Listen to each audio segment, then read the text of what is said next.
Njëri nga tropoja i cili përmes Instagramit reklamonte shitjen e fidanëve të kanabisit për ata që ndërtojnë shtëpibari, ka rënë në grackën e gazetarëve investigativ të Daily Mail. Selamet Mehmeta, 28 vjeç, shkruan e përditshmja britanike, i njohur dhe me pseudonimin The Devil, përmes llogarisë në Instagram Jack Shqipez, konsiderohej si grosisti më i madh i fidanëve të kanabisit në mbar Anglinë. Gazetarët e kontaktuan të riun shqiptar që jeton në veri të Londrës, me pretendime se ata ishin të interesuar për blerjen e këtyre fidanëve, të cilët Mehmeta i shiste 10 deri në 12 pound copa.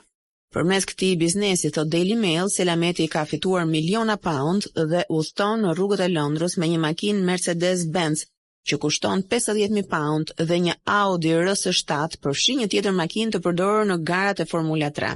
Mehmeta ju ka thënë gazetarëve britanik se çdo muaj rrit deri në 2500 fidan kanabisit, të cilat i quajnë babies, dhe i shet në kuti ku vendosen 300 copë. Po ashtu ai ka ofruar dhe